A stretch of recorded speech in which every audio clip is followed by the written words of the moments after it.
Thanks for coming on the programme. How did all this start with the reissue of, well, it's not reissue, is it really? It's the first release of Something to It Believe in. it really is, yeah, the first release. Yeah, it started with the guy from Texas over here. He wanted to release it on Right. a label over here, and Okay. then I talked to my manager, and we kind of talked about it and didn't think that he was the right fit. So then we ended up putting it out ourselves, and then on iTunes, Yeah. Kelv. All of a sudden, Kelv jumped on, and he was, you know how Kelv is, and he Yeah. got all excited about it, and so that was pretty cool. Then he got in touch with me about wanting to put it out on their new label. Yeah, that's on the OL Boulevard, yeah? Yeah, yeah, yeah. So him and Paul really got into it, and they really did a good job. And we called back and forth for quite a while. So it did take another year past that, and then we finally got her done that way. So I mean, I got my hands on it at Firefest this year in Nottingham. yeah, And stuck it in the car on the way home because I remember the original album, Gimme Gimme. And All right. I remember your video for Bang the Drum. yep. And I have to say, you haven't changed a great deal. No, no, no. I stuck it in the CD player on the way home, and we get a lot of these CDs that this is one you've missed over the years, or this is an unreleased classic in inverted commas, and you go into it with an open mind and you stick it in the CD player, and maybe after a track or two, it comes back out the CD player again, and it goes and collects dust. Well, Warpdrive didn't, and it took me Good. all the way home. Then it took me to work the following day, and then it took me home from work the following day, and then it made it onto Right. the radio, and it was a case of how the hell has this taken 20 odd years to get a release? I mean, what happened? Yeah, that. Of course, that's frustrating for us. Yeah. You put that much time. You know how it is. You put that much time in it. We probably put a year and a half, 2 years into the recording of it. Yeah. We did it in 4 or 5 different studios down in Toledo, Cleveland, Milwaukee, Detroit. Yeah. Me and Ricky were doing stuff back and forth, plus the touring, and so at the time it was pretty frustrating. I knew it was going out to the major labels, but then at the time music was changing. Just Yeah. then, in 1991, I was on Kerrang or Metal Forces or something, Yeah. and on the cover was Nirvana, right? Yeah. So then that stuff started happening pretty hard and heavy back then, and everybody was second guessing everything and where their money was going, and so then at that point, then me and Ricky had always talked about playing together, and I did go off and tour with Blackfoot for 4 or 5 years, So it kind of got put on the shelf, and didn't know what was going to happen from there, but Right. yeah. So it basically sat there with you, presumably with the masters, sitting there just waiting for its time.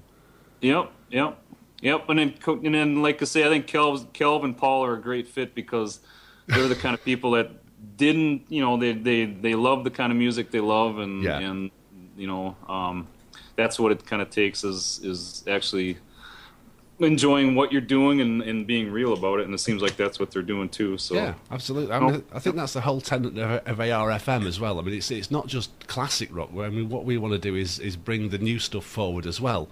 Yep, And yep. when you get a new album from a classic band, well, that's even better. Yep, it is. I mean, what have you been Yeah. doing in the meantime? Well, I did the stuff with Ricky, and that was a great time because we played everywhere. We played Europe quite a bit. Yeah. We played up in all over America about 5, 6 times. We toured, and then we played Alaska, and then so I did quite a bit with him, and I still do stuff with him. I think we should tell the audience that the Ricky you keep mentioning is Ricky Medlock, who came to fame over here anyway with Blackfoot. Yep, Blackfoot, and now he's of course with Leonard Skinner. So. Yeah, I mean, how did Yep, you actually, in the first place, how did you actually team up with Ricky Medlock? Well, I was playing in Milwaukee, and I was a kid then. Right. That was quite a while ago. Oh, get And then away! these guys found the kid that was playing guitar, and it turned out to be the same management as Ricky. So I remember walking downstairs. There was a studio down there in the basement of the management's building in Ann Arbor, Michigan, and then Ricky comes walking in, of course, looking like a rock star. Yeah, he's quite a presence, isn't he? When he goes to Al Nally, he goes, "Hey, what do you think about Mark joining the boys?" And stuff like that. And Al goes, "Well, I think we're gonna do a band around Mark." So at the time, I didn't join Ricky and Blackfoot, but we became real good friends right at that time. And in fact, about a month later, I started singing on his stuff that was on Atlantic Records. And Right. No, we just always got along real good. We met at that time, and then finally did the tours together and stuff like that. So I wrote half of the last real Blackfoot album, and then he's actually getting started to doing some more now. So, but you no, we've always gotten along, fishing, hunting, driving everywhere. So, yeah, we did a lot together. It sounds like it's more of a friendship than a professional thing, anyway. Oh, it's a lifelong one. Yeah, I talked to him on Christmas Eve. I was playing a show in Minneapolis, and I texted him a message, and he was down in wherever he was, down in Kentucky somewhere down there. And so, yeah, we talk all the time. But he's all over the CD. He produced every song. So that's how we got tied in together, too, because his album, the first Warpdrive album, was produced by Ben Gross, and Ben Gross had produced Blackfoot also. Ah, right, so there's connections even then. Yep, and then me and Ricky, of course, we were writing together, and then at the time Ricky wanted to get into producing, so that's how it turned into him producing the whole second album. Right. And it worked out pretty good. So he's singing on backgrounds on just about every track. He's playing beautiful slide guitar on Something to Believe In. Yeah. And then, of course, his attitude is all over the thing too. But a lot of hours, a lot of days, a lot of nights going to these studios and recording this stuff. And all the guys in the band too, they put their all into it too. With you can hear it on the bass playing, the guitar playing. Steve Drager's a phenomenal guitar player. How did you have to do much work on this to get it up to release standard, or is it something that you just listened to it and then thought, well, I can do that a bit better now? No, it's pretty much those tracks are exactly the way they were sitting 20 years ago. Right. The new two songs I actually did with a drummer that was one of the drummers in Warpdrive after Jim Winter. Right. So me and him, the one song I had written right after Warpdrive, and then so me and him, his name is Brian. We kind of think the same way too. So I ended up just kind of wanted to take off a little bit from where I would maybe do things from the Warpdrive stuff. But. Right, because I mean, even after Warpdrive, I mean, you've kept yourself busy. I mean, the band name I can throw at you being Them Pesky Kids. And apparently you're doing a lot of work on commercials and that kind of thing too. Yep, working with the guys. That's that drummer, one of the old Warpdrive drummers. He's doing real good in Bud Light commercials, and that's pretty fun though. You get that on there, and then you see it on TV or you hear it on the radio. And the Bud Light commercial? You mean the Real Men of Genius things? No, that would have been good though. No, who was that? Was that Jamie Jameson doing that? Well, I do believe that there's a Survivor connection with the vocalist there somewhere, isn't there? Yeah. I played foosball with Jamie Jameson down in Atlanta one night. So we had him at Firefest this year, and because we'd managed to get hold of a kettle and some coffee, he was our greatest mate. Oh yeah. A real coffee hound. That Firefest is a pretty good deal, eh? It's great fun. ARFM had I saw their banner was up on the stage or something like that on the drum riser. Yeah, well, I don't know what we've done with that. For some reason it wasn't there this year. I think. Well, let's have a look in the cupboards and see what's happened to that one. Let's have a word with Mr. Price and see what's happened to it. Yeah, it's in the cupboards. Yeah, he's hidden it somewhere. Now, bearing in mind, we've now got 2 albums from Warpdrive. Is there likely to be a third, do you think? We're talking about it. Of course, Paul and Kel talked about it, and then so we'll see what happens with this first one. They also talked about reissuing the first one because the only way you can get it is on eBay for $75 or something like that. It goes at some price now. That I can tell you. Yeah, it does pretty good. But no, we talked about it, and I think I definitely would. Title it a Warpdrive one, or it might be Mark Woerpel somehow, or tied together somehow. I mean, Warp's my name, so we'll see what I can do with that. But I'll definitely keep doing more. Yeah. And how about live? What do you think? Is there any possibilities?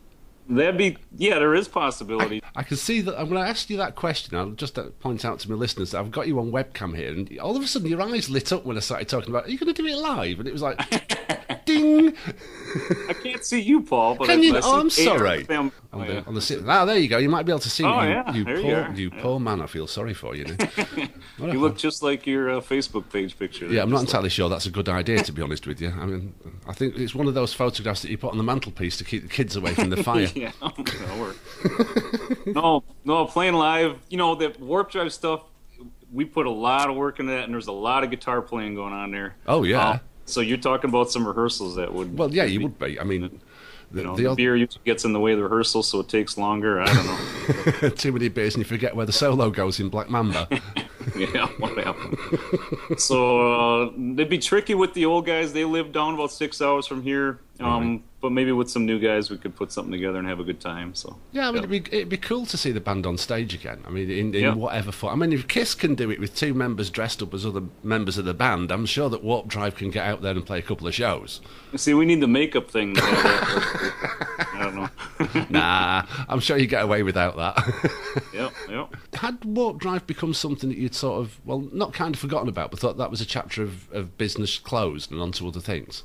I think, things change in life. It was a thing of wanting to have your own place in the world, so I got my own place in the world with my wife. We got land in the country, we got some horses, we got a lot of dogs, and we got cats. Cool. We got all kinds of critters living around there. But so some of that takes up time, family stuff. But the Blackfoot stuff was a turn for me. I really enjoyed doing that. You get involved in that Southern rock. There's a big history there. Yeah. It's amazing being around all those guys. I've sat with Johnny Van Zant and Ricky, and we sit down and just have a good time talking. So I kind of took a turn into that way as far as that goes. But no, I think the music never leaves me. The Warpdrive stuff, that's why it came up again, because it was just something I couldn't set down. You know?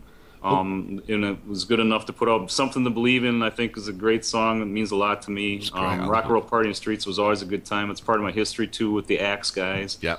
Bobby Barth, of course, now was touring with Blackfoot. And Teddy Mueller was the drummer I played with and kind of got tied into all that stuff. So it's a big part of me, and it's just something I'm glad it came back now, though. And Kelv Hellraiser was a great part of that. So, what's your favourite track off the album? Because I'm going to close the interview by playing that track to the audience. Well, that is, you know how hard that is. Yeah, I do. It's like choosing your babies. The whole thing. Just play the whole thing. I can't do that. So what? Come on. Something to Believe In to me means a lot, and that's what this whole thing was about. Never gave up that way. It's phenomenal at the end. All the guys are singing. Ricky's singing in the background. There's a guy on there named Neil Cassell. He plays with Ryan Adams now. Right. Arnea, she's a Native American who's won Native American Music Awards over here. Right. So, and then all the guys in the band. So it's this big choir at the end, just going. The guitar playing. It was a big song for us. We've always played it at all the shows, and so that's my favorite, I guess, that way to my heart. Rock and Roll Party Street's a great song. I love the music on Fightin' Boys is my favorite.